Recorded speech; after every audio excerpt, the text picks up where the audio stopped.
Evening, everybody. Welcome to another edition of our NASCAR for Beginners podcast. Here we're in part 3 of this one. Tonight we're going to discuss tracks, some of the different sizes and things like that. Some little fun facts about some of the size of them. How they break down the points for a race. How do you qualify for the playoffs? How do the playoffs work? And then something NASCAR started new last year was a mid-season tournament. We're going to break into how that works. There's going to be some changes to it this year, but I'll kind of give you the gist of how it works. Just something kind of fun. And they do a bracket challenge for it too. And I know everybody loves brackets. So without further ado, I got my buddy Adam Trimmer joining me here. He's got you can notice he's rocking the U.S. kit there. Had the World Cup draw today. Y'all definitely keep tuned into my page if you're a soccer head. We're going to do some World Cup talks coming up. Just a little side note for everybody too. I'm also going to have Adam on with me a few times, just kind of talking random sports, maybe a little baseball, little hockey, just random stuff. If you go look, there's another segment of one of my shows called A Little Bit of Everything, and that's kind of what we're going to title the series Adam and I throw together, because to be honest, you get us two together and we don't know where this is going to go. Yeah. There's no way we're going to stay on topic on one thing. So I'm already ready to talk about the World Cup. Your NASCAR podcast. Right. So that's what I said. I told myself on the way home, I said I should have made this a dual pod and gone like the NASCAR Cup or World NASCAR or something, The World NASCAR Cup. The problem is we'll get busy talking about one of them and never go back to the other one. That's what I'm saying. I'm not hold my tongue about the World Cup right now, because we got some stuff to talk about. But let's get into it. Little background with Adam on NASCAR is Adam and I met up here. And I was big into NASCAR, and he's kind of asked a few questions here and there, and we've done some stuff, but he's not as involved as I am. Of course, he's still interested, but skeptical, I guess would be a word, of how much fun can it really be to see cars go in circles. But I've shown him some stuff, and he's intrigued. So we're going to bring him on, and he's got some questions that we'll answer in the throughout the show too. And then if y'all got questions, anybody watching, be sure you can drop them in the comments and we'll get to them and get every question we've got answered. You can see all the different channels we do. We're scrolling at the bottom. Y'all go like, subscribe, watch, listen to all those different things. There's a bunch of different stuff out there we do. You've got me doing this and a little bit of everything. You got FanDuel Zaya, who does a lot of Ohio State stuff and does some betting stuff once in a while. You've got Robert at WTP for life. Robert, big UT guy. I don't really get along with him right now, but good guy nonetheless, and got some good content on his. You got Level Up Sports 10 Mossberg, who I'm going to be working with on some stuff. He's got to try to find some people that we can sit down and I know we can do some like one-on-one interviews with based on NASCAR, hockey. May even tell them to see about finding somebody for World Cup stuff and have you jump in with the World Cup and do an interview with somebody. We got Parlay Poe. He does the Blitzburg podcast. Michigan. He's a big Michigan fan, and that's not real popular down here, but it's probably a little more possible now. A little more able to deal with it this year versus the past 4. But you got City League TV. They do a lot of City League, school stuff here in Columbus. And you've got a post game. He's got the Post Game 86 podcast. Real big into basketball. Big Notre Dame guy. Really, really good people on here. Good content. Except for the Michigan Pittsburgh guy. That guy. Well, that can't be good. There's a couple of Buckeyes. There's actually 2 Longhorns. There's a Florida State guy. There's a Michigan guy, Notre Dame guy, and me. There's actually 2 Michigan guys, and then me is the only Aggie. So I get bombarded from every side, but it's fine. Sure. I'm used to it. If you grow up an Aggie, you're used to it. So what happened during that game? I told you I had to work. They They just didn't come back like they they just always out do. physicaled us in the second half. Was is not anything that's been done before. Um, Mhm. we did a bunch of content on that whole week. That's up Yeah, on you can find through my channel or any of the but other channels. what's your like overall like? I'm You not think worried you're all about it. right? Yeah, I'm Yeah, good. We're in the playoffs, so I'm good. yeah, yeah, yeah. I wonder what your seating would be. I guess Right now we're 7. there's a lot to be decided still. Right now So we're 7, but I think we'll either stay at around that 6 to 7 range, that makes sense. which is Yeah, fine. because Which is fine with me. yeah, yeah, yeah. I mean, we host a home I'm playoff interested. game. That's, I mean, last year it might be a blessing. You might That's do what we did last year. You know what I mean? Like, what I told everybody. I mean, it worked for Ohio State. So and I will tell you, I went to that Tennessee Ohio State game, and I've been going to the horseshoe my entire life, and I've never seen it like that. It was no one sat down. It was so live. So like, so if they get that opportunity, like it's a whole different animal. So that would be pretty awesome. Or that, it's going to be pretty awesome if you get the home game. Uh, and feeding off that crowd's going to be, yeah, and you have a lot of momentum going into the playoffs. So that's dope. I'm in that position where I'm like, I don't even know. There's so many possible outcomes that like, right. if someone was asking me what I thought about what's going to happen in the play, I was like, dude, I have no idea who's even getting in at this point, Yeah, So I'm glad I don't have to make that decision for sure, but um, it's going to be, I'm interested to hear you guys next week when it's all like laid out, yeah. Once I think we're going to do a Sunday show. If they don't want to do a Sunday show afterwards, I'm probably going to do a Sunday show after the selection to kind Yeah. of go through it. But I'm sure we'll get one going through our guys. Um, If I'm, yeah, I mean, no, I got yeah, some shit to do that night, but yeah. I mean, I don't know what time it's going to be, but I'll shoot you a text and let you know. for sure, for sure. Before I jump into this, I don't. Doug, my buddy down in Texas, just popped on and he said, "Is Adam a Ford or Chevy?" Oh, you. I was like, "Who the hell's Adam?" It's you. Wow, I'm not even drinking. So, Hey, I just started. yeah, I got pink lemonade. I got a seltzer that's gross. No Yeah, shouts out to Happy Dad. we call it TV static. Yeah, that's exactly that's exactly what So it was. Whitney got seltzer, and I was like, I oh, don't I'll know. try it. I don't know if Adam is really a Ford or a Chevy guy. Are you? My dad's a Chevy guy, so Okay. I guess I am by default. Yeah. He's a big Chevy guy. He's got like an old Camaro, and he's a big. Well, So I by default Chevy guy. I have a Ford truck that doesn't wear on, but yeah. it was Ford Ranger. I had it Oh for a yeah. long time, and I got to give big shouts out to Ford Rangers. I Those don't things know. last forever. Yeah. Um, but I guess I'm a default Chevy guy for sure.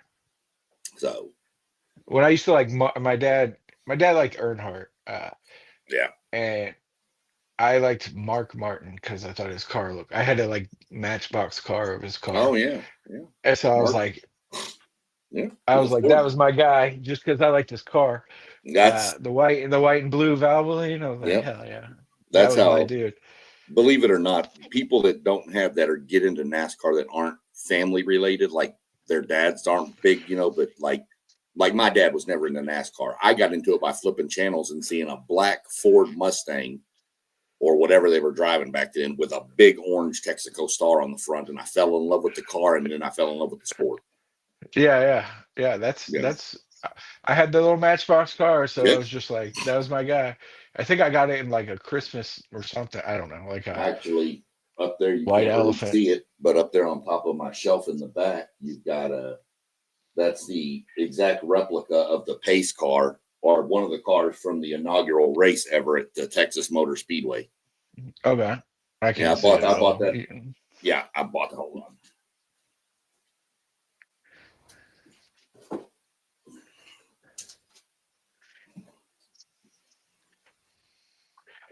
Oh, there you go. Yeah, bought it at an antique store for like $20. Nice. Oh, they have So that's how tons of those. that's how you got into it. Just flipping channels one day, flipping like Sunday afternoon, flipping channels back home, and came again. I was like, "What is this?" And then was just locked in for the rest of the. That's it. That's how I got into wrestling. Similar Yeah. story. So no, we'll jump in now that we got the Ford question out of the way. So I guess neither. I'm Chevy deep by default, but I don't know. yeah, The cars look like I think they were the same. They just put a different sticker on them, right? right. Like in Most people in this sport are either Ford, Chevy, or Toyota based on what your driver does. But like yeah, me, my driver's a Ford driver, but I have a Tundra. So, yeah, I'm not worried about that. I like who I like no matter what I drive. yeah. I like Toyota trucks, So, so yeah, um, for sure. but yeah, so the first thing I wanted to get into was just some of the different styles of tracks people that are out there. Because most people, when they think NASCAR, they just think these circles that are just, that's all they are. And for the most part, that's the majority of it. You Well, have they were racing like through the city in Las Vegas, right. weren't they? Well, they were racing Yeah. through the city in Chicago, Oh, Chicago. That's it. That's but cool. yeah, that was cool. That they did that for 3 years. That stopped this year. They're going to go race on the naval base Coronado out in San Diego. That makes sense because it's probably easier to shut that down than Well, you would like think than shut the down city the of whole island. Yeah. right. So they're going to race out there. Of course, you have your big tracks that a lot of people have heard of: Daytona, Indianapolis Motor Speedway, the big name brand tracks, Talladega. Those are like considered like super speedway type tracks, and Yeah. then even Atlanta is nowadays. But then you've got those are pretty much 2 mile tracks. There is one track that's a triangle. Really? Yeah, it's in the Pocono Mountains in Pennsylvania. It's called Pocono Raceway. It's like 3.2 miles, but it's a triangle. Huh. They call it the Tricky Triangle, is its nickname. Tricky Triangle. Yeah. Then you got a lot of 1.5 mile tracks, which used to be called cookie cutters because they were all the exact same, but now they've changed some of the banking and stuff, so it's a little different on them. Like Charlotte Motor Speedway is 1.5 miles, Texas is 1.5 miles, Kansas is 1.5 miles. There's just a bunch of 1.5 mile tracks. So that's the majority of the tracks. Those are just considered regular tile tracks. Then you go into what you consider like short tracks, which is small tracks, like Bristol Motor Speedway, still probably one of my favorite. It's a That's half one you mile went track. to, right? Right. That's a half mile track. Then you've got stuff like Iowa Speedway over in Iowa, which is like 8.75 fifths of a mile. You've got stuff that's you've got stuff that's 5.26 miles. You got things that are 3/4 of a mile. You got some that are 2 miles, 3 miles. You got all different sizes, and they're all banked differently. So not every track is the same. Some tracks are flat. And by saying flat, that's like the banking in the corners, like 2 degrees. Really? And they're different shapes. They're not all oval. Indianapolis is more of a rectangle. The Pocono's a triangle. That's the Brickyard. Yeah, the Brickyard over at Indy's. That's like a rectangle. You've got the that's triangle. A big one, right? Right. You've got the one over in Martinsville, Virginia, that's shaped like a paperclip. It's got really long straightaways and really short corners. Looks just like a paperclip, to be honest. Yeah. And then so they go faster on that one. And then I think it's Darlington is the egg shape. Where one end of the track is narrower corner, and the other side is a wider turn. And it's done that way, believe it or not, story about that. The reason it's not just a symmetrical oval is because the guy whose land it's on had a minnow pond in the corner, and he said, "You can put a track here, but don't touch my minnow pond." So they had to cut the other end of the track down to make it fit. That's cool. Oh yeah. So does the speeds vary, I guess, per track? Oh yeah. Yeah. Your bigger tracks, the bigger tracks, the Daytonas, Talladegas, especially those style, is more what they call pack racing now, where if you can take from first to 36th place will probably be something like 1 second is the gap between all of them. Wow. I mean, you're literally like 1,000th of a second off, and that's the ones where you'll see them bumping each other. Yeah. So yeah, those, but when they're in a line, they do put restrictor plates, or they, cut the horsepower down on those tracks just for safety issues. If those cars had no restrictions to the horsepower, those cars would easily push 220, 230. What is restrictor plate? It's a piece that would go over what used to, it used to be a restrictor plate. It's not anymore, but it's a plate that in the older days would go over the carburetor to cut the air intake to the engine. Oh, wow. To cut the power down. So, yeah. But they don't really use those anymore. Now it's just all horsepower and stuff. Are they just capped at like they can only go this fast? Yeah. Yeah. Yeah. Yeah. And they, and then on your other tracks, like your Charlottes and stuff, you'll get around 175, 180. Daytona, when they're running green wide open, they're running about 195, 200, right around that range. Michigan hits about 200. Talladega, all those. Your 1.5 mile tracks are all right going to be around that 175 to 180-ish range. And then, of course, your short tracks on the straightaways at Bristol, the 1/2 mile track, they'll be doing 120 down the straightaway and then slow down to 60 degrees in the corner, 60 miles per hour in the corner.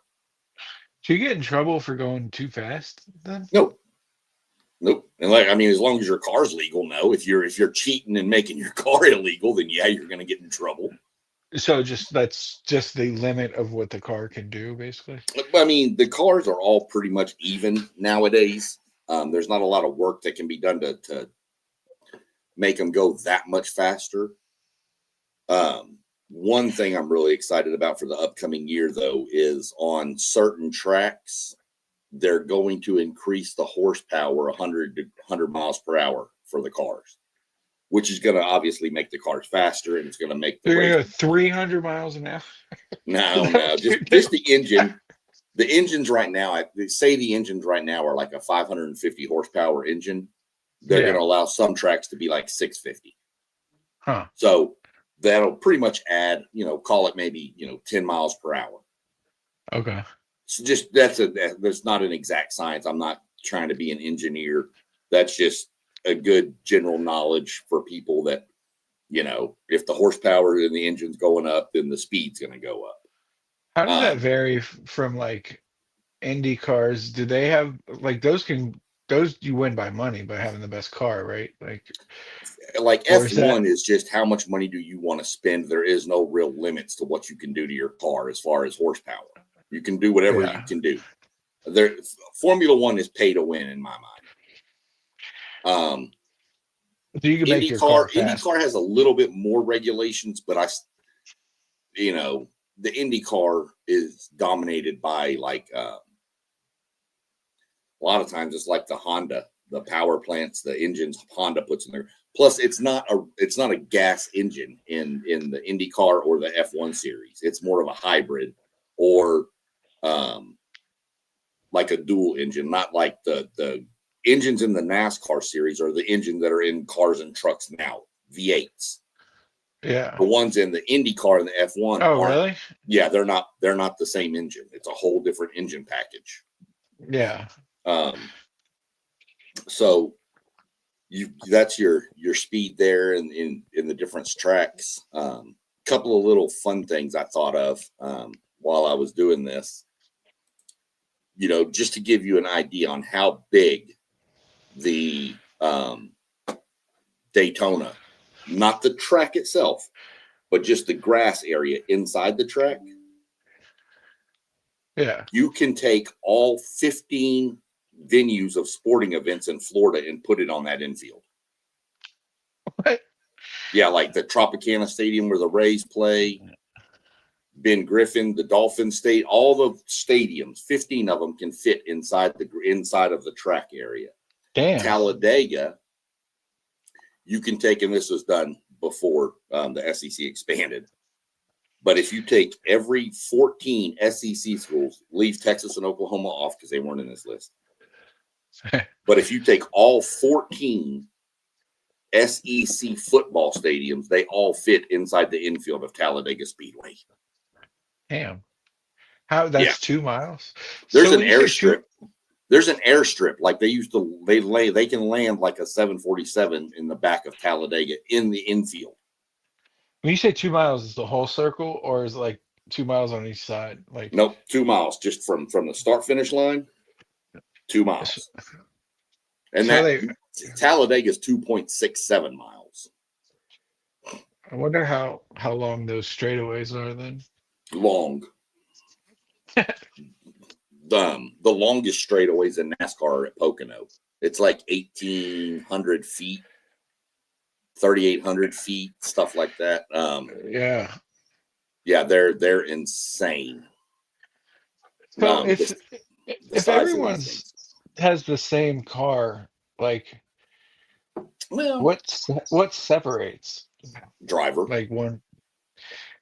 Yeah, but I feel like there's still some sort. There's little things you can change on the car, like you can change the way the rear wheels are sitting. You can change the brake bias and the front to the back. You can there's little subtle things you can change on the car, but you can't just say, hey Adam, let's go race, here's you a 550 horsepower car, and then I come out with a 750 horsepower car. It's just not going to end well. So they want it to be more. They want to bring back more of the driver skill, and it's also the tires wear out while you're driving, so you have to be able to manage your tires. That helps speed. Believe it or not, I've seen, I've talked about Kevin Harvick before, my driver, and I can promise you can go watch. There's a few of his races. And you watch the race and you'll hear him talking to his crew chief who makes they talk about decisions to make changes on the car. And he literally goes, I don't know what you've done, but this car is garbage. And he comes into the pit. He comes into the pit stop to get a change of tires and fuel. And Rodney, his crew chief, said, all right, we're going to take a 1/4 pound of air out of the right front. And Kevin comes back on the radio and goes on to win the race because he just starts flying past everybody because his car handles better now. A 1/4 of a pound on a 3,600 pound car makes that much difference. It gives you more grip, I guess. Yeah. Well, it just makes the car handle better going into the corners. Like last year in the playoffs, my driver was starting from the 3rd position in the first round of the playoffs and goes into the first corner and wrecks because there's bumps in the track. Yeah. They said they had one setting 64 1,000th off. And he hit a bump and it sent the car into the wall. That's how insane these changes on these cars can be. Well, I mean, I guess this is a different question, but how do they eat through? How many pairs of tires do they go through? Good question. If you go back, this is for anybody else that wants to know this. I'll answer your question, but if you go back to part 2, you'll find that out. Maybe one of my previous episodes, I discussed that it's roughly around $25,000 a race for tires. Wow. $1,200 normally for 4 tires. And why do they get eaten up if they don't have any tread on them? Right? They're all flat, right, but the track is made of asphalt, and they just get hot. Well, some are, you got asphalt, you got rock, you got gravel in some of these tracks. Some are concrete, and there's little pits in them, and it just starts when those tires get hot. That rubber just starts getting peeled off of them because the track may have a lot of little pebbles and little nicks in it, and the tire's hot, and that rubber just that concrete or rock just kind of grabs part of the tire and starts just flaking it slowly. You'll see some tracks where you'll come in after a run and put on a new set of tires, and all of a sudden you're running faster. You're 3 seconds faster than the cars that haven't changed tires yet. Yeah, I remember that always being a thing. Like they couldn't like decide. Like they'd always have to make a decision. Like should we get And tires or sometimes, should we ride them out? yeah, do you ride them out? Do you come in? Do you take 2 tires? Do you take 4 tires? I Because was that's listening to a race the other day. While I was driving, they were playing one of the classic races on the Sirius XM channel, and they came into the pit. So this is from 1999. They came in to do a pit, and they said, "That's an amazing pit stop. It was 17 and a half seconds." Pit stops now are about 9 seconds. damn. I mean, that's changing 4 tires and filling up a car full of gas in 9 seconds. Did they switch it so it's only one bolt, or is it still full? Yeah. Like No. We went. NASCAR has now changed over to the single lug system on each tire now. But the difference is, say that. yeah.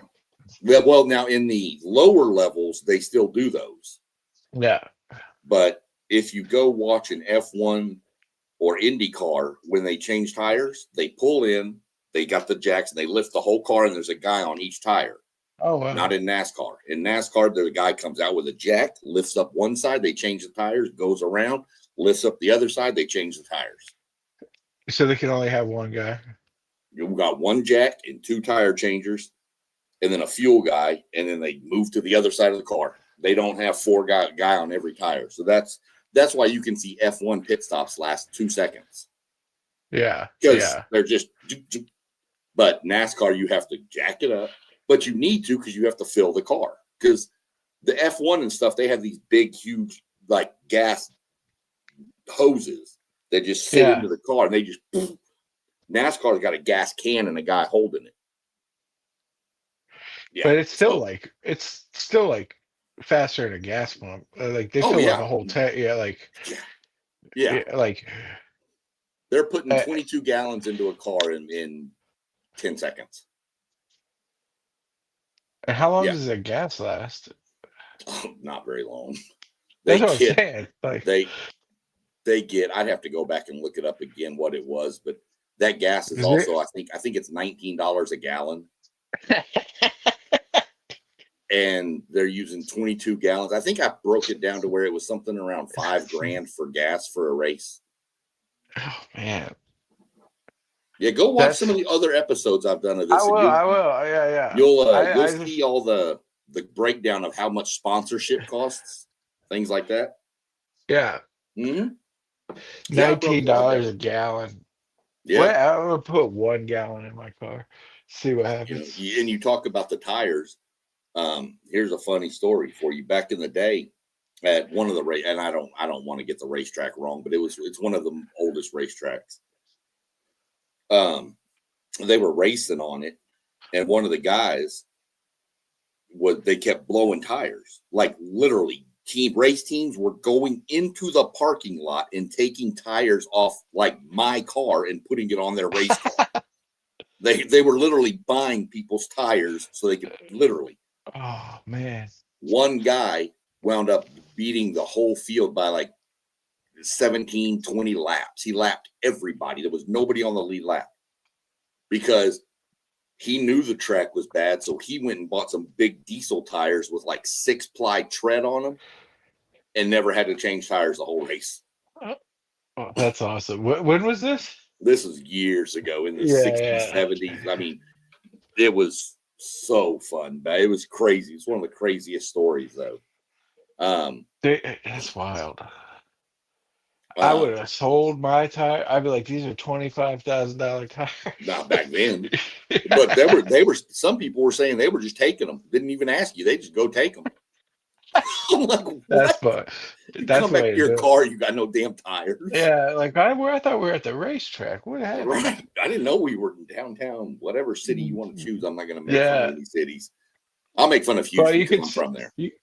You could say St. Louis for the vacation Right. aspect of it. Yeah, Right. like when he pulls over for directions. So those are some of the different, tracks and styles. There are road courses too, which we turn left and right. You mentioned Was the street Watkins courses. Glen one of those? Yes.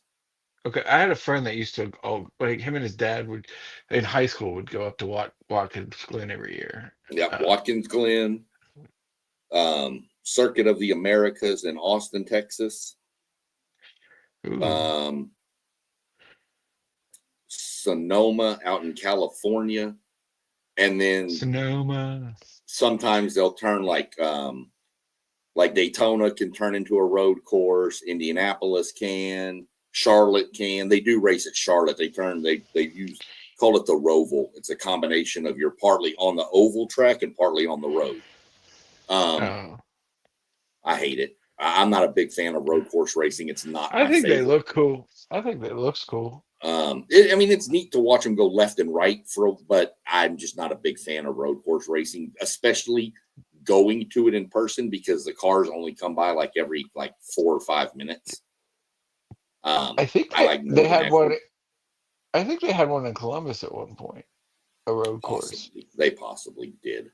I thought I saw like some picture back in the day. And if you're ever curious what tracks are near you, just go to NASCAR tracks, look up, or go to NASCAR.com, and look up tracks. You can even go to NASCAR.com and then /regional, and it'll show you the regional tracks that NASCAR operates, like little smaller tracks, like maybe say Eldora over here that we've talked about before, you and I. Oh yeah. Stuff like that. There's a racetrack up in Hartford, Mid Ohio, is outside of Columbus. That's probably the one you're thinking of. Yeah. It's a road course, but further up, over near the Pennsylvania border, Ryan Blaney bought a racetrack up there. So, but you can go to NASCAR.com /regional, and it'll find you tracks that are local to you that are NASCAR sanctioned. But even if it's not a NASCAR race, auto racing in these lower levels is so fun. These little guys out there. You got guys like Bubba out there. I mean, got a dip in his lip, and some of them get out with a cold. Some of them probably have a cold beer in their lap. But these guys are just normal you and me guys who love to race. And that's what's fun about the small tracks. And they need the support too, because that's where a lot of these kids comes from. That's awesome. So they were driving regular cars too. Well, they drive. They're called. There's a bunch of different models of cars. There's late model cars. There's sprint cars. There's so much to get into on that level of it that it would take us about a 7-hour podcast. Yeah. So when did the cars stop being regular cars? Like they're still regular. The cars they drive in the NASCAR Cup Series, you have to be able to buy off a lot.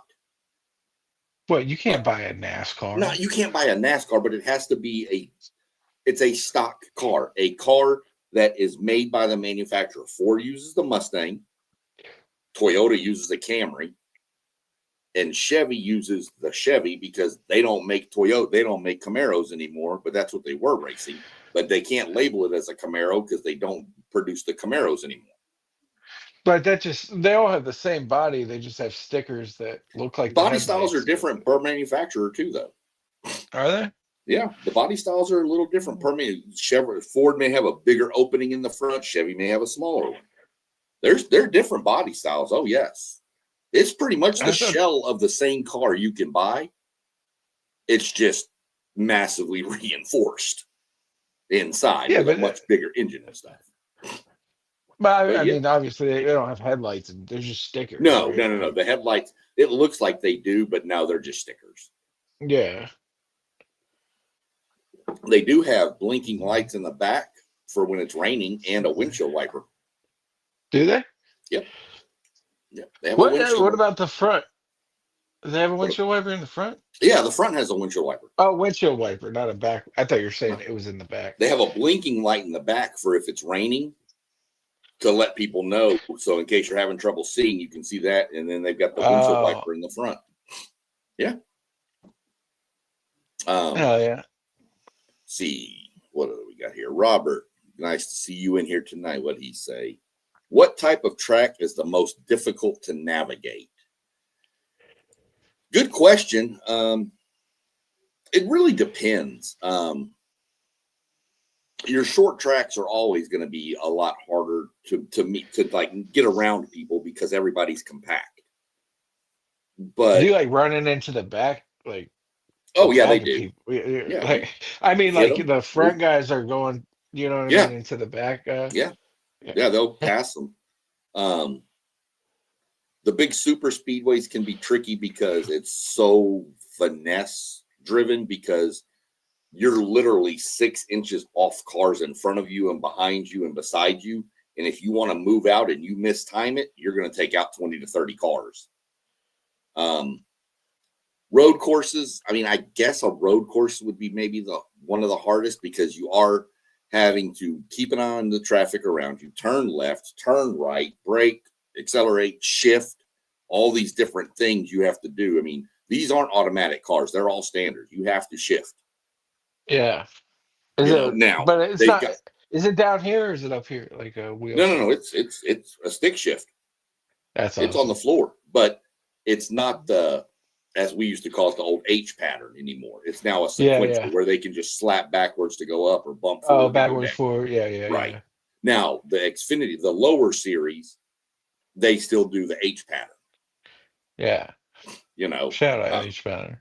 right. Shout out to the H pattern. I see Post Game in the comments. What's up, Post Game? I see Mossberg in there. What's up, Moss? NASCAR seems to be a real race of centimeters. Last year, not last year, year before, you had the closest finish in NASCAR history. It was 0.001 of a second. And then in Atlanta, you had the top 3 finishers covered by 0.0008. That was 1 through 3. Yeah. So it's insane how close these guys can be. Adam, Moss, I one of don't. the guys. I don't know how you could drive that close to somebody and not. Well, That's I try to wild to tell me. everybody, get on the highway and get about 60 miles an hour and get up behind somebody real close. Now, obviously, they're going to hit their brakes probably. So make sure Yeah. you're doing this with somebody you trust to not hit their brakes. But Yeah. get up right behind them and get as close as you can at 60 miles an hour. As close as you're comfortable. And then I want you to triple that speed to 180 miles an hour. That's what I'm saying, dude. Like, Yeah. I mean, you have to trust every single person around. I guess at Right. that point you've done it so many, like, Right. but like the exact amount you put on the gas every, you know what I mean? Yeah. Like, yep. You can't, it's but not at just that put it point, to the floor and go anymore. It's, you got to manage the throttle, because that manages your fuel mileage. There's yeah. so many. Moss, yeah, Adam, go watch parts 1 and 2. There's some great information by me on there. Appreciate that, Moss. I try to act like I know what I'm talking about on these things. Right on. Sometimes I do, sometimes I probably don't, but it's whatever. Hey, I certainly don't. I know you have a question, and I'm going to hold that question for the end, because I know it's a question you really want to ask, but that way there people will stay tuned in till the end. But y'all want to hear what Adam's question is. True. And any more questions y'all have, please drop them in. But another quick topic we'll hit: how are points awarded for a race? So every race, there's the total points one person can get is 60. What it is if you win the race, you get 40 points. Second place gets 35, and then every place below that gets 1 point less all the way down to the end. So you get 40 for winning the race. Then you get, there's stages in every race now in NASCAR. They do stage 1, stage 2, and then stage 3 is the final stage. And at every stage, they split it. And so, like, if I come in first in stage 1, I get 10 extra points. If I come in first in stage 2, I get 10 extra points. So there's your 60. But you also get, for winning a stage, you get a playoff point, which we'll get to how those in a minute. So you get a playoff point. What's the stage? A stage is just like something NASCAR and put in to stop people from getting out like 30, 40-second leads and just it's just driving. Oh. So let's say we're just going to use easy numbers here because I know you. We're going to say 100 lap race. So at lap 30, they're going to have a pit stop and it'll bunch the field back up. Yep, it's caution. You don't have to, but everybody else is going to come get tired. You might as well. Yeah. So, does that kind of take away from the game of when to choose to get tires? No, because it depends on how they fall. And most of the time, you're going to have a pit stop that you have to make at the last stage. So you can't there's no break in the last stage, but it's long enough that you have to pit. So then that's where you choose when to pit. Oh, okay. So stage 2, say, is another 30, right? So stage 2 is 30. And then they're going to throw a caution flag and people will pit, refuel, make adjustments, go back out. But what it did was it bunches the field back up again. And then let's say that I'm leading the race, but let's say you're 1 lap down and you're the only car 1 lap down at the end of stage 1. You get your lap back. You get what they call the lucky dog. Wow. So now you're back on the lead lap. So now let's say it's stage 2 and you're a lap down. And so is, I'll just throw out a buddy of ours, Bobbert. Okay. So you two are a lap down, but now you two are racing to who's going to be the first one a lap down to get the free pass. First of all, it's going to be me. Well, yeah, of course. But you've got to race each other to get that position, or else you stay a lap down again.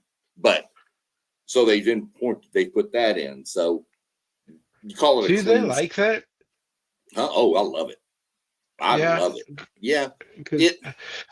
I mean, I like it in some tracks more than others, but I enjoy it because, again, I don't want to see a drive. Like, you can go back and watch. Just people running away with it. Well, you can go back and watch some Kevin Harvick races when he was at Phoenix, 2018-ish, 2020 even, I think. He's winning the race by 12, 13 seconds. There's like 6 cars on the lead lap. It's just not. It was fun for me because he's my driver. Yeah. But this just, and that was even with stages, mind you, he was doing that. So it's something that just makes it a little bit more,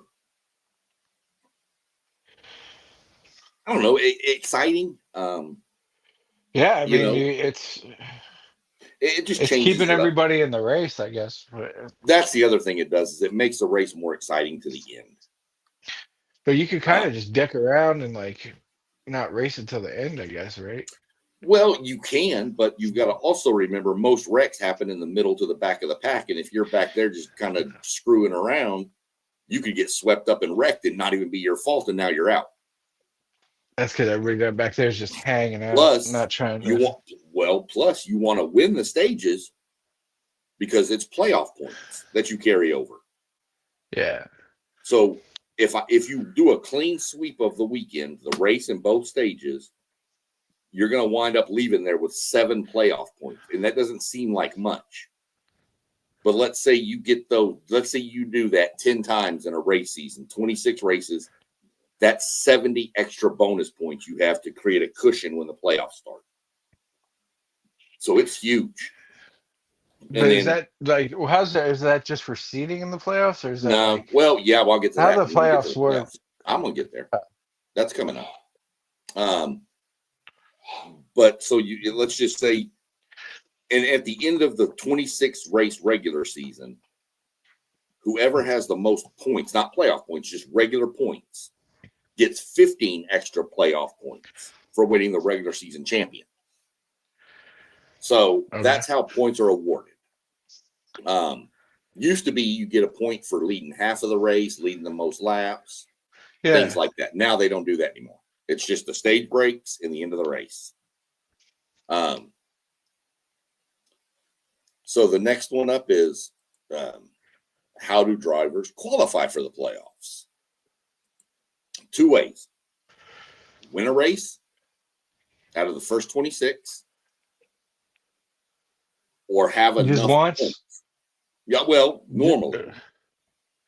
So we're just going to go with the basis that, let's say there's 12 people that win races in the first 26 races. Those 12 are in the playoffs. Then the next 4 highest in regular season points are in.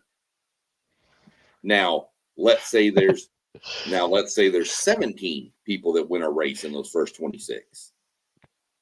There's only 16 that get into the playoffs. So that 17th driver who won a race, whoever is the lowest in points with 1 win is kicked out. Yep, that's how the playoffs work. So if you win 2 races, you're pretty well good. It's never, in the years they've been doing this, all the years, 10, 15 years, 20 years they've been doing this format, it's never happened that there's been more than 16 winners in a regular season. So Really? It was 15 last year. So it's gotten close, but it hasn't happened. But you're if you can win 2 races, you're pretty well secured and locked into the playoffs. In the playoffs, those are all points too. Or that's what. This is where it gets confusing, and that's what I'm fixing to break down next. Which I know everybody gets confused on, how do the playoffs work? Okay. Right. It's not as complicated as it sounds. Pretty much what happens. Sorry. You're good. Pretty much what happens is the 16 playoff is set. So the playoffs work in kind of stages. You have 3 races, and then there's 3 races, 3 races, 3 races, and then 3 races. Okay. But it's like there's 16 drivers. So they race 3 times, and the 4 lowest in points are eliminated.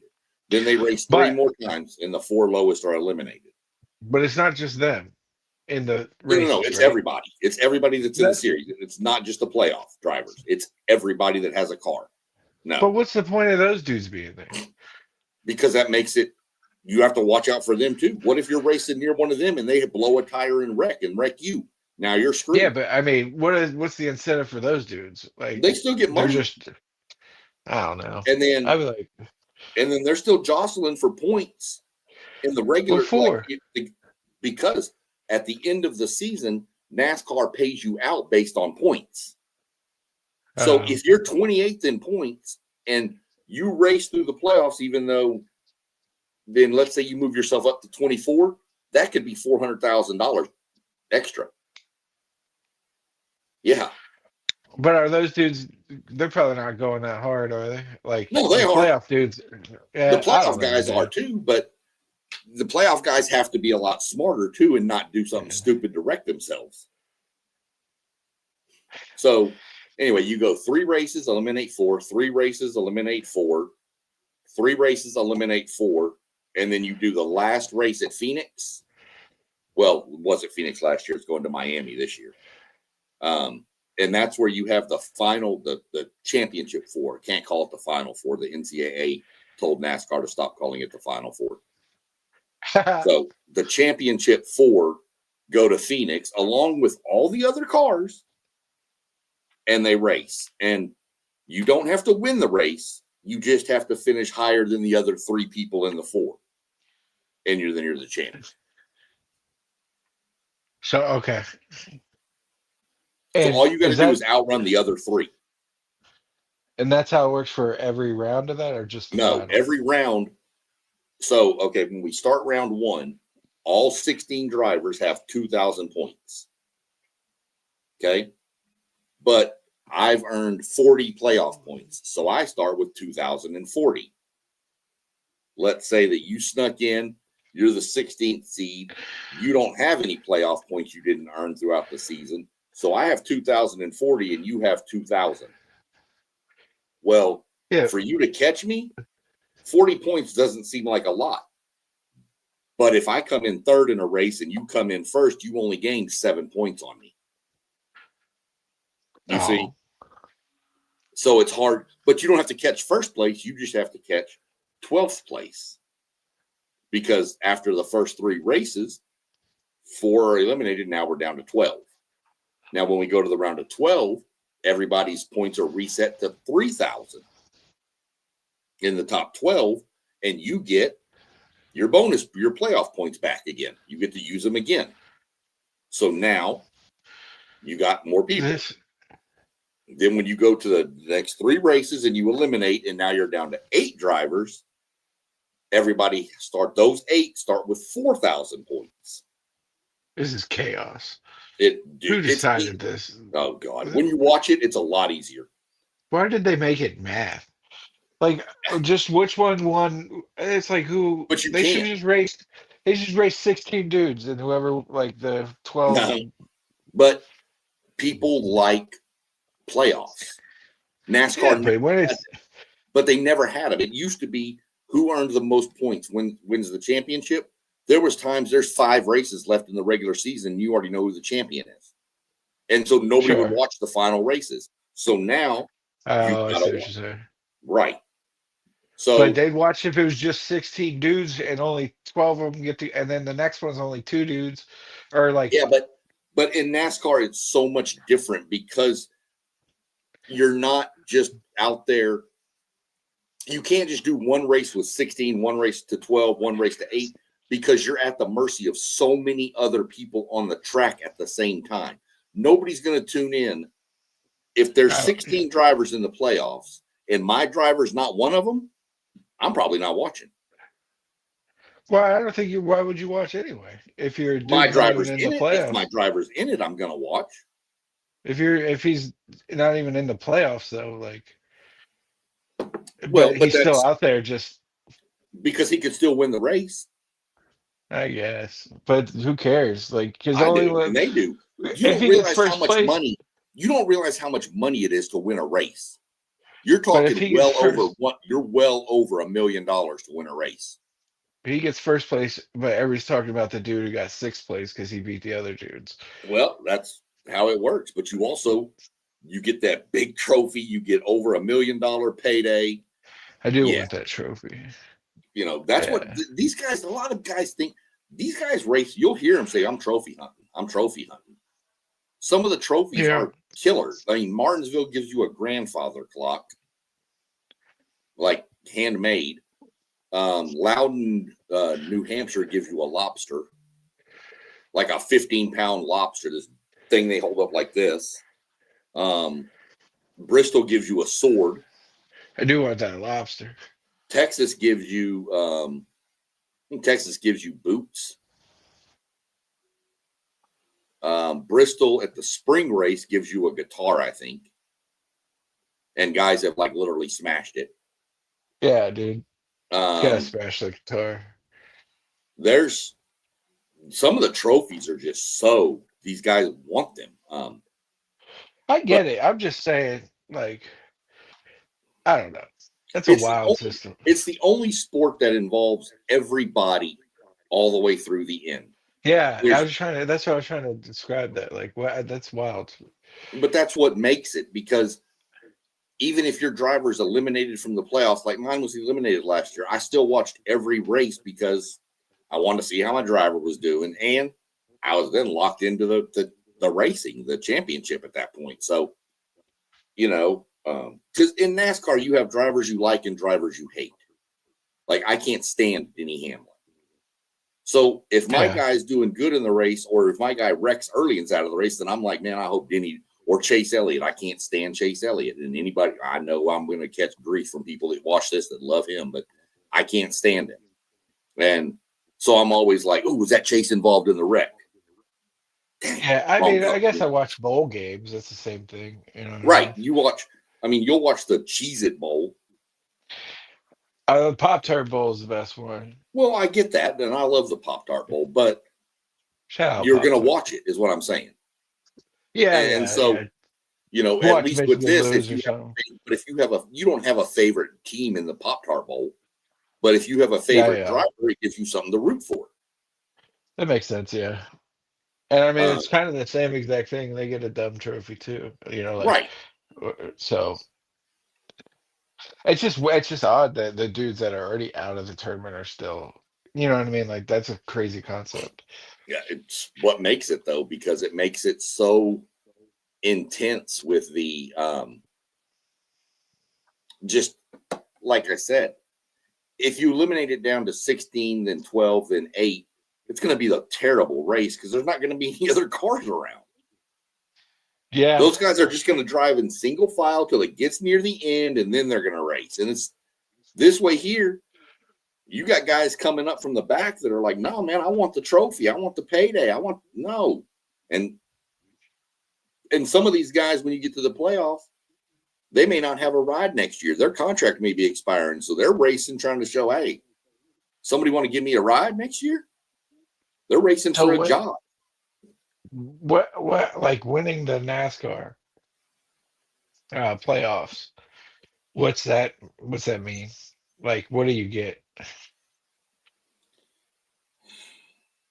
I mean, besides money. That's what I'm saying. So like, No, you get like you're the best guy. That's it. no, you're Like the NASCAR chief. It almost guarantees you induction into the Hall of Fame. You get tons of notoriety from media outlets. Of course, you're getting paid to go on all these different shows. Yeah. You know, some of the guys, take it back to their hometowns because some of these guys are from small towns. They take it back and parade it around their hometowns, things like that. You know, it's not like winning the Super Bowl or the World Series where, let's go have a parade. It's just not that kind of sport. It's not. It's a team sport that's not a team sport. I mean, it takes everybody on the team doing their job correctly, but at the end of the day, if that driver doesn't do his job, then it's all for no matter what everybody else did. So yeah, it's a driver-based sport that is a very team orientated, and that's why you will see, if you go watch the past videos, you'll see me talk about, somebody had asked, do they change pit crews? Do they change? Yes, 100% they do. If you've got a 4-car team or a 3-car team, like say Roger Penske has 3 cars, let's say that Blaney and Logano were still in the playoffs, but Cindric's been eliminated, but Cindric's pit crew was better than Blaney's, they'll swap the damn pit crews for the next race. Yeah, dude. I mean, they move around. They'll move one person. They'll move the whole team. Doesn't matter. Yeah. So how many NASCARs do they have, like, per guy? Does he have so when he gets there, does he have like 3 NASCARs with him? Not at the track. Yeah. No. 1. You only get 1? Well, and if that fucks up, you're just done? Well, no, you have 1. Some cars that are like single car teams, like the Haas factory team, they only have 1 car. They'll bring that car and then they'll have a backup car on the hauler. But like the big major corporations, Penske, Gibbs, Hendrick, they've got, like Hendrick has 4 cars. The Kyle Larson, Chase Elliott, William Byron, and Alex Bowman. But they'll probably bring 2 backup cars. And they're just the shells. So if Chase Elliott wrecks his car, they'll just pull the car out of Alex Bowman's trailer. You know, so they have 2. Not everybody carries a backup with them for each race. The only time that I think they've done that was when they went to Mexico City last year, because they were leaving Michigan and going to Mexico City. So they needed, everybody would almost have to have a backup for each person in case everybody wrecked, Yeah. But it's pretty much whatever you start the race with, that's what you're in. You can't wreck your car and then go pull the backup out. No. That's what I'm like. Well, no, the backups don't, they're just a shell. They have no engine in them. They might nowadays, but they don't have all the other stuff. They have to still go install everything. So that's why when you see a guy wreck in practice or qualifying and they say he goes to a backup car, those guys on the pit crew and stuff normally work till like 2 or 3 in the morning trying to get that car ready. So like, if something like explodes on their car during qualifying, then they can, or they lose control and hit the wall too hard and wreck it. They got to pull the back. Yep. Yeah. And then you need 4 so for me to be a NASCAR racer, I need $25,000 worth of tires, 2 NASCARs, $5,000 worth of gas. Well, okay. Plus the entry. How much is the entry? Well, see, that's where it gets tricky. If you want, do you want to race the whole season? I'm gonna start a GoFundMe to do one race. No, yeah, I don't know. I'd have to look up what the entry fee. Well, first off, you'd have to be able to pass the driving test because you have to go I'll pass it. Driving on super speedways.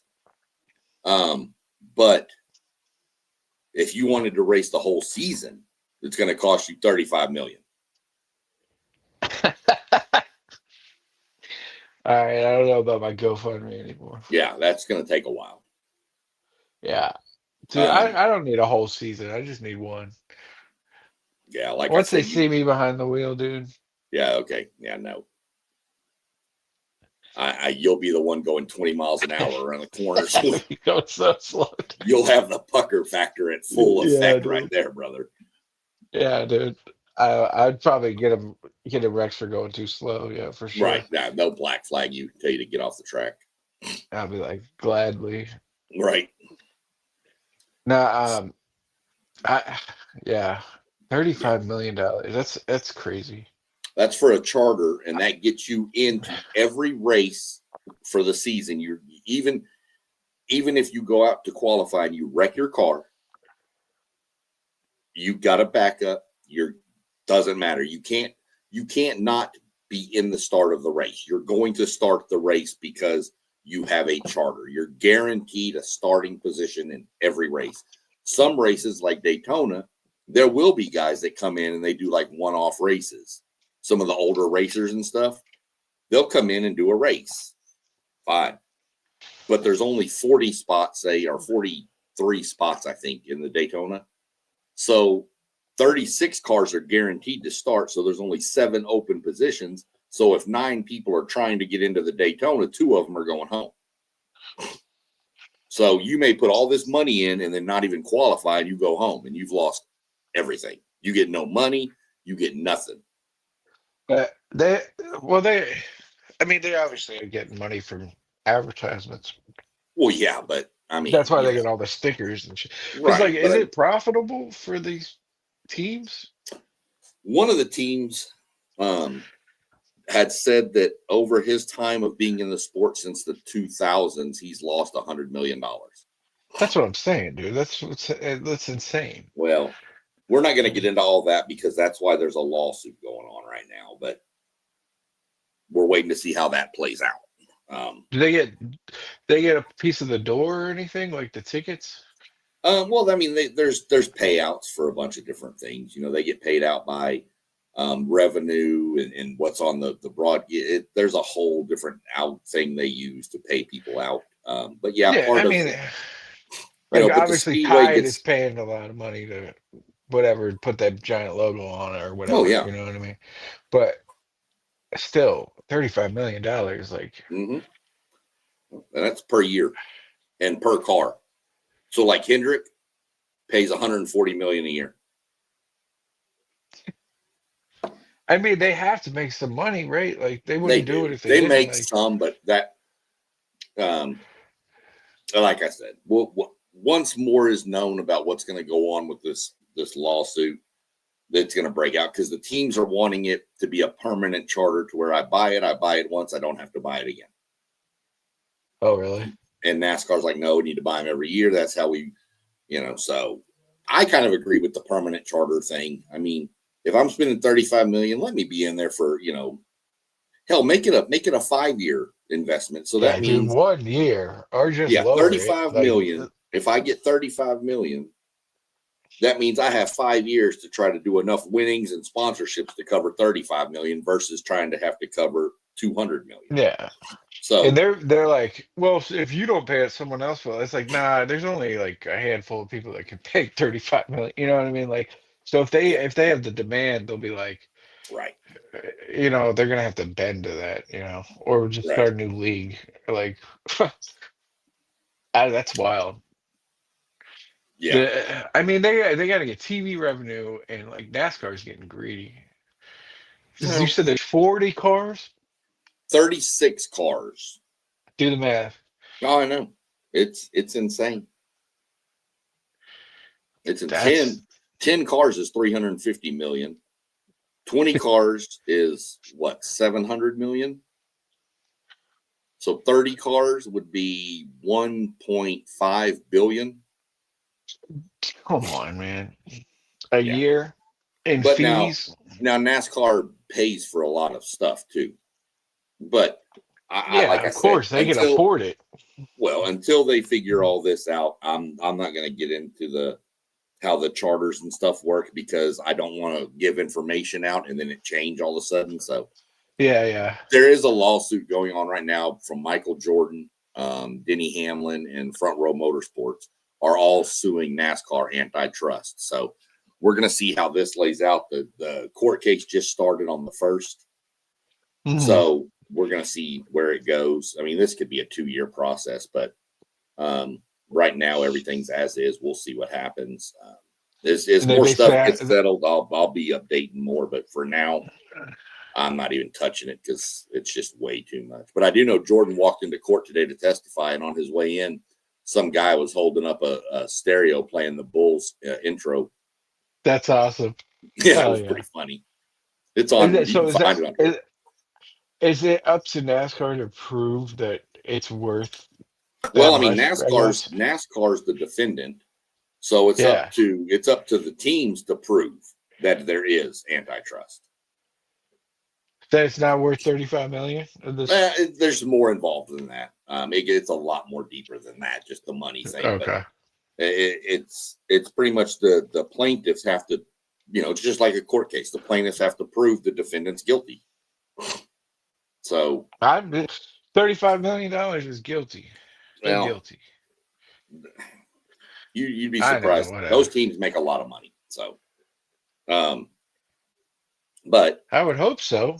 I mean, if you're paying the 35 million, you should be making at least 100 million. Some of these sponsorships cost $10 million. So you're getting 10 million from like UPS. Yeah, I know 35 million is not, but that's now you only got to try to cover 25 million. That's a big chunk. Oh yeah. I'm not saying it's not. And there's a bunch of little stickers. I'm sure those all cost, Well, that, and like somebody like Roger Penske, he just ups the cost of his rental trucks. Yeah. Oh, that used to be $50. Well, now it's $75. Yeah, we wrecked yesterday, so raise those costs. Last topic I'll discuss before we can check on questions. How does the mid-season tournament work? They started. I don't even know how the basketball one works. So right. I don't either. But this one,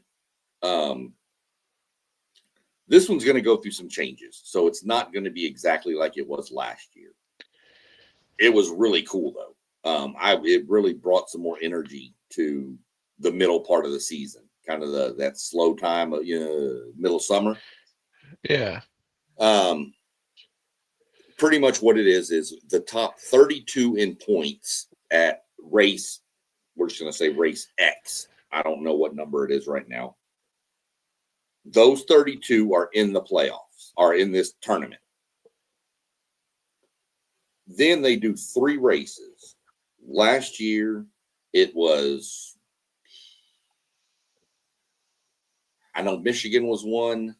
The race in Mexico City was one, and there was another one, and I don't remember the other one.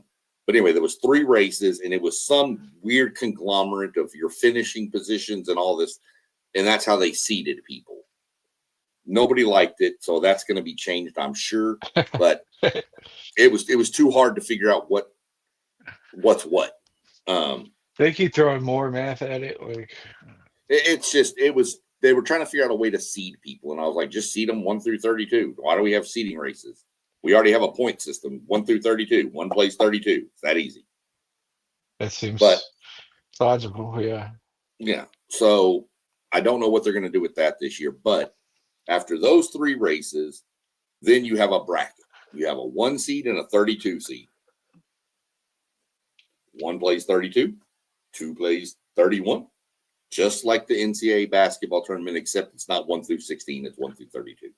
Yeah. So then You go 5 races. And after every race, somebody's eliminated. It's a head-to-head race. If I finish 27th and you finish 28th, you're eliminated. I move on. And it goes through that way. Then the last race is at Indianapolis. And it is the winner. That'll determine the winner. The winner of that race gets $1 million. All right. So it's just a different bracket. $1 million? Yep. I don't know. They should win more. Nah. $1 million. How many races are there in a year? Regular season 26, total 36. Okay. So if you make the playoffs, 35 million for 26 races is what you're saying. No, 36. Because the last 10 races, they're still racing. But the last 10 are the playoff races. So So if you win $1 million, it's like $1 million per race. So you're basically racing for free. Well, you win $1 million for winning the midseason tournament, and that's just the driver gets $1 million. That's tight. Yeah. So and you don't have to beat everybody. You just have to beat the guys you're matched with that week. So it's a bracket. It's a bracket. It's the number 1 seed versus the 32. That makes more sense to me. Yeah. Right. But they do that in the mid-season to kind of spice things up a little bit. And it worked. They're changing that? They're changing the way. I think they're going to do some tweaks to the way the seating is set. I haven't seen anything new come out on it yet, but I'm keeping my eyes open for it. They're trying to make it more impossible to figure out, like the end of the season. No, the end of the season. To be honest with you, if you sit down at the end of the season and watch the first playoff race, they sit there in the pre-race and start breaking it down for everybody again, and it's a lot harder. It's harder to understand with me explaining it on a podcast versus I don't have all the graphics that they have. They have all these different graphics that show, and then as the races are going on, they have the pylon on the side of the screen, the scoring pylon, and the drivers in the playoffs are like in green.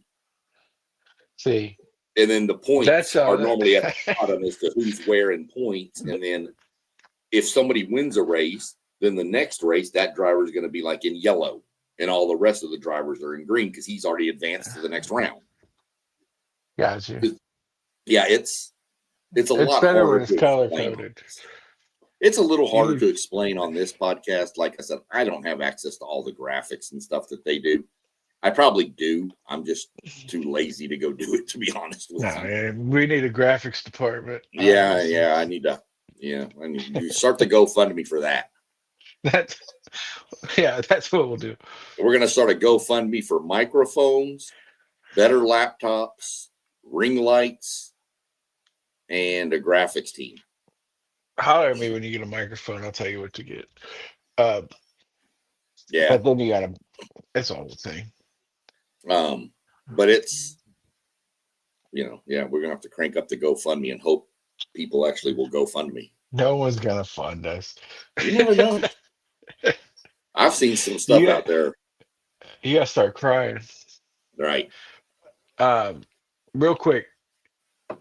If you were Indiana and Ohio State, would you give a shit about the game tomorrow? That's what I'm wondering. Like, Ohio State will because they want to stay undefeated.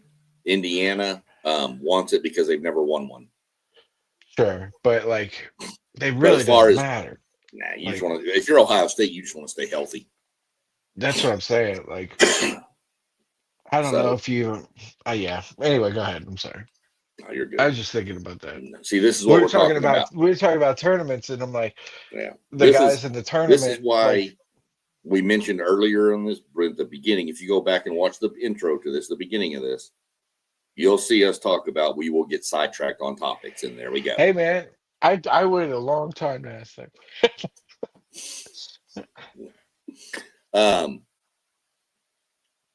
Nobody else has dropped any questions on us. you've had a few good questions and stuff, and that helped keep it flowing a little bit. We're sitting a little bit over an hour. Oh yeah. Um, Yeah, because I don't know anything, so that's why it's probably good to have me on here because I'm stupid. well, I mean, it's Like good. I mean, I like ignorance to of have people like you, and ask questions and stuff. And like I said, go back and watch the previous episodes. There's really, this is part 3. I labeled it. The first one was just NASCAR for beginners, kind of just an overview of the whole sport and stuff. So I didn't really label that as a part. Am I So on this is those? Am I on no, those other ones? Oh no, well, I only like the ones that I'm on. no. I'm Go watch just- them.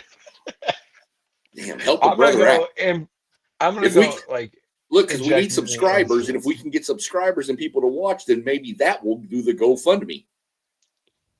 Okay, that's the move. We got to get people to watch.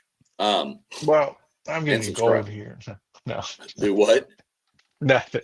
What'd you say? I said we're giving them gold right now. This is Well, an hour and 20 minutes we gave them trying to give them almost. content and stuff that they want, but we still got to They have love it. subscribers. I did finally hit the 20 subscriber mark. I was pretty happy. Yeah, I'm climbing the We ranks. are out. That's pretty good. Yeah, yeah. For I mean, that's how it goes, yeah.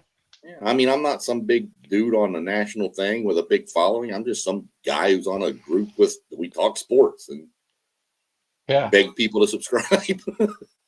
I like walk Now you through got the store 20. and I'm like, "Do you get on YouTube? Yeah, can I see your phone?" Yeah. That's it. That's it. One at a time, man. That's the way to do it. I'm gonna start creating accounts. Right. Start work That's every evening, then just go in every day and just like and share. Yeah. yeah, I'm not man. gonna be mad at you. So pretty much covered a bunch of the how the scoring and all that stuff works for everybody. I know this question was posted last time I did this, and I skipped over it because we got tied up talking about other stuff. But I know it's a question that's near and dear to a lot of people's hearts. Let me ask it. What So happens? Adam has asked if he can ask this question, and I told him most definitely so. The question that everybody wants to know is, What happens when they have to pee? Because it's what, 3 hours, 4 hours? How long's the race? everybody's question. Yeah. How long? How long's the Well, some race? are 5 or 6 hours. Some are 4 or 5 Okay. hours. Everybody wants to know that. What the easy answer? They pee their pants. That's now. I will say that doesn't happen that often. There have been times. Yes, yes. You just can't stop. I would be hooked up to like a hose. Like, No, why not? No, because here goes back to, do you have to have that hose go somewhere? It could go to a bottle of Gatorade or something on the floor. Yeah, but then you're starting to just cut into, now you're cutting into the safety of the fire suit and all the safety devices they wear. So yeah, no, that's not an option. But I mean, if you can patent something that would work with all the safety stuff, that's what I'm starting to think brother, about our right now. GoFundMe will be over. We will be millionaires in 5 seconds. So But a hose that I got y'all it. just realize that I'm on this with him. I brought him on here, so if he tries to do this without me and not give me, then I'm gonna sue. Sharks. We know there's 40 NASCAR drivers that have to pee. Right. So, Right. So that's your I don't easy think there's answer. a huge market.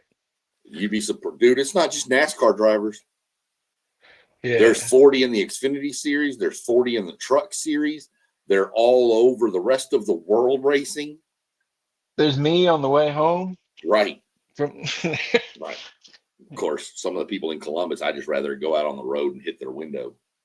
Yeah. But that's a different subject. But that's the easy answer is yes, they just go right there. There's no contraption. All the scientific advancements we made in the world. Let me be honest. These guys are There's trained no NASCAR, athletes. NASA. These dudes are trained athletes. That doesn't mean anything. They know how to limit that. they know how to limit their intake of fluids before the race. But they need fluids. Right. But what about water? Do they drink water at the pit stop? Yeah, well, sometimes, yeah, but you're also sweating it out too. You're also sweating like crazy too. It's 140 they got a degrees in Camelback those thing cars. in their helmet. Now, a lot of times they have a hole in their mask and they have a water bottle and they just put the straw in. Yeah. Oh, really? Yeah. Why not a Camelback? Sometimes they flip their visor up and put the straw down in and take a drink because you can't.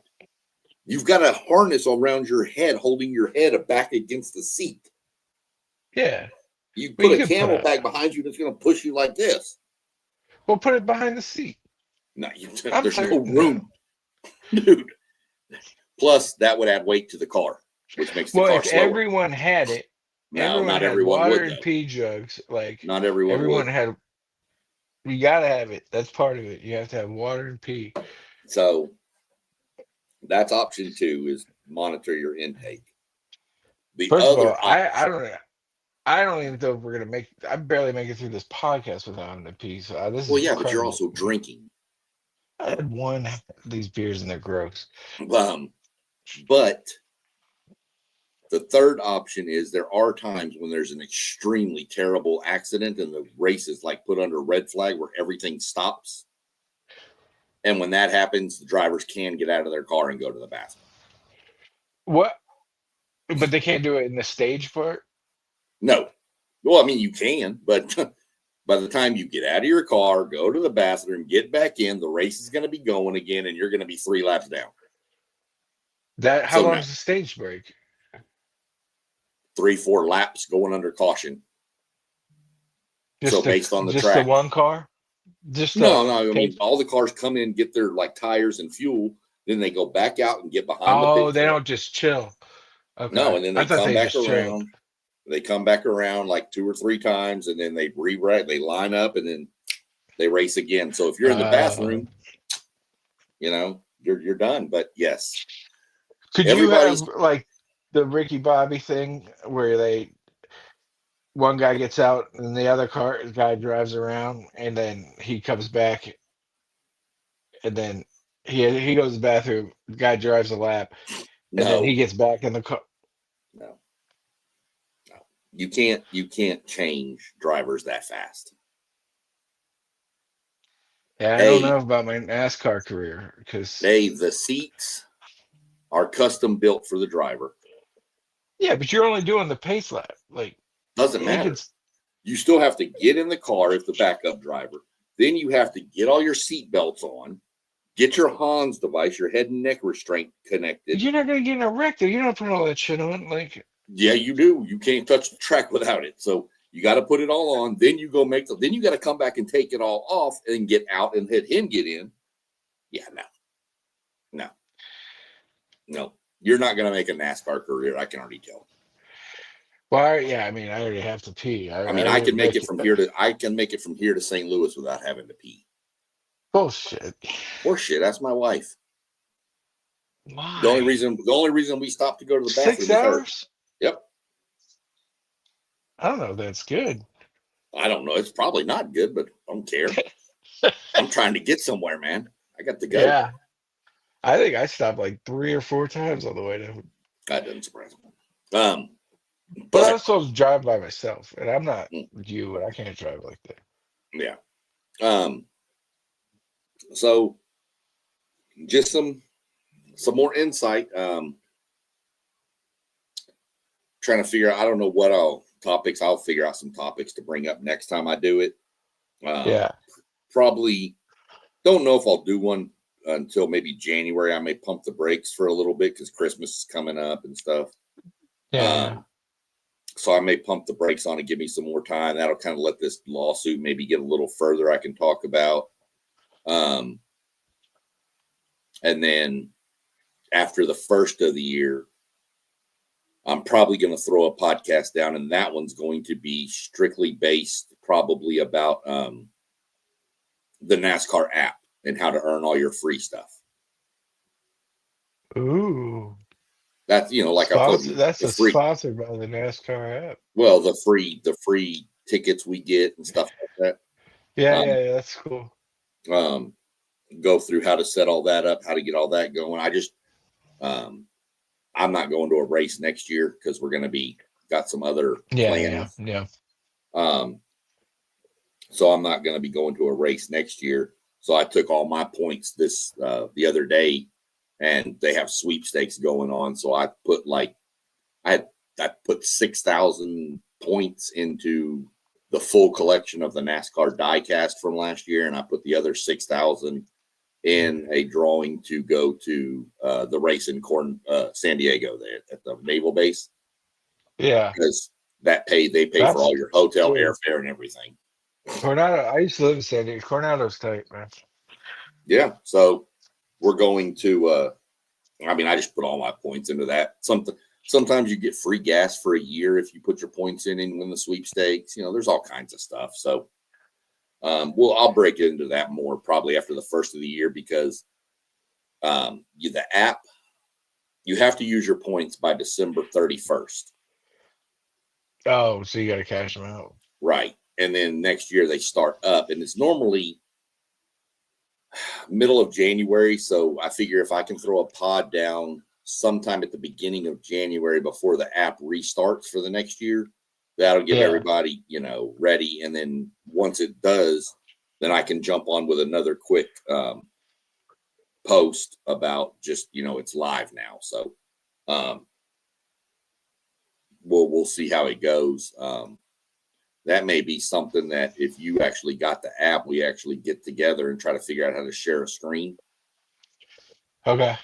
While you're setting up yours, Yeah, for sure. So I'll get the app. Well, yeah, just hold up and do a share screen, and then people can see stuff, ways to click, what boxes to check to get all Yeah. And you can even use make up a new email so it's not so it's not on the screen and people don't see your real email. Yeah. I mean, you just record video. That's what I mean. That's true. So we'll figure all that out, but I think I'm gonna go sit down and watch some football. Who's tonight? Well, at I was about to 7, go watch SmackDown. no, at 7 was Kennesaw State and Jacksonville State, but at 8 was North Texas and Tulane. You're in the thick of it, man. I'm gonna go watch North Texas, man. Tulane and North Texas, huh? Yeah. And then Tulane's in the playoffs, right? Or they should be in the playoffs. That's right? the playoff game right there. Winner of that game is going to get a playoff spot. Oh man! And I'm watching. Have to play. And I got some high school football going on down in Texas tonight too. So they're gonna have to play the winner of Georgia. And no, they're probably gonna get. Old. They're probably Well, right now it'd be Oregon. Oh really? Yeah. Good. Well, Oregon kind of got screwed by getting us, so I guess that's for last year. As long as that team that wears burnt orange doesn't make it, I'm happy. You think Actually, I'm not. I lied about that. I told people, put Texas in. I don't know how you don't. Put them in. Give us the 6 seed, or give us the 7, put Texas in at 10, and bring them to Kyle Field, and let's run it back. I don't know. I mean, they got a mess to figure out there, man. Mm-hmm. Yeah, everybody, keep your note. You can subscribe, click the little bell for notifications. You'll know when I go live. We're going to be on Sunday. I promise you. Whether the whole group gets on to do it or not, I'm gonna definitely be on for a reaction show to the selection committee. Yeah, because we'll have all the brackets and everything. That's going to be interesting. So definitely keep track. It was good jumping on with you, and like I said, had some good questions. Helped make the show flow a little bit smoother. And yeah, it was fun. Hold on a second. Robert, who actually texted me the same question you just asked last week, he said they wear Pampers. That's what I'm saying. Well, they ought to call NASA and get them diapers that one girl wore when she drove to Florida. That's what I'm saying, dude. I would definitely wear something. You talk about chafing. And then he said, I've learned more. I know more about NASCAR in these 3 parts than I knew my all 56 years. Yeah, for real. I still don't understand the playoffs, but well, like I said, you know me. We'll get together. I mean, it's not something that's easy to understand on a podcast because, like I said, we do need graphics and stuff, but we need to. That's why I do this, because it's a sport I really love. And I know it's not a mainstream, so to speak, sport, but I mean, if it brings people that don't know about it and it creates something, it's a great family atmosphere. I'm telling y'all, can't understand how family friendly it is. Yeah, I'm sure. And that's one thing I love about it. So if I can turn, 2 to 3 people onto it by these videos, then it was worth it to me because it just makes a sport I love even better. It is. So it is. We will have some soccer talk coming at some point. Yeah. For sure. I saw that the Columbus Crews coach just got taken by somebody. Yeah, Celtic. Yeah, that's it. Celtic.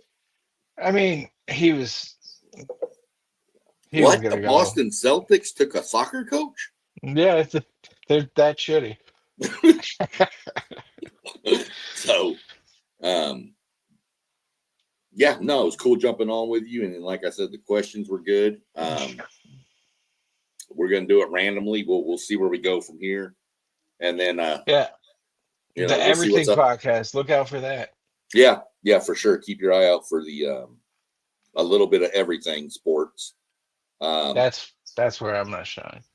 Yeah, that's just going to be that podcast is going to be 2 dudes just talking about whatever. Yeah, and it's going to be like, all right, we got to stop. Yeah, we won't go over 2 hours because if you go over 2 hours, you got to start editing stuff, and I'm not that involved, so we'll never go over 2 hours. But this is we won't go over. This is we'll get into some good stuff. We got some stuff Adam and I can talk about, and then just kind of go through it. Other than wait that, till we start talking wrestling, dude. That's when it's getting real. Well, that's when I'm just gonna sit back and be like, I have no idea. I'm gonna do the wrestling for beginners. I don't know. There you go. Wrestling for beginners. It's gonna be 3 minutes long. Like, what is not? How do you not get it? It's right. Yeah. There's a good guy and a bad guy. Root for the good guy. Yeah. And there's a good guy, a bad guy, and they have a script they've practiced all week. Mm-hmm. And then they get in and they act it out. Yeah, John Cena was on Rogan today. It was a good interview. So I like to do this on our other podcast with the other group of guys when we used to go on Tuesdays and Thursdays. This is my degenerate gambling update for the night. Okay. James Madison is beating Troy 17-14. Kennesaw State is up 7-0 on Jacksonville State at halftime. North Texas is up 7-0 on Tulane. Tulane does have it 4th and goal on the North Texas 2. And Boise State is up 7-0 over UNLV. I picked Jade Cargill to win her match tonight. I don't even know if she's wrestling, but if she's on there, pick Jade. Okay. I'll go see if that's on the BetMGM Sportsbook. I don't It might be. I don't know. I'm going to bet it's not. Hey, if and the Dallas Stars are up Jade Cargill. And my Dallas Stars are up 1-0. There it is. Well, everybody, I hope you enjoyed it. We're just 2 dudes talking. We're just doing a little NASCAR chat tonight. I hope y'all enjoyed it. Keep an eye out for us. We'll be popping off and on here and there. Like I said, Christmas will probably take a little slower downtime, but probably starting the first of the year, you're going to see probably me and Adam popping off pretty regularly with some stuff. Absolutely. Especially as we get closer to the World Cup and stuff. So other than that, man, y'all go have a good night. Go hang out with Whitney. Tell her we said hi. And We'll catch up. All right. Till next time. Peace. That was fun. Yep. Kind of fun.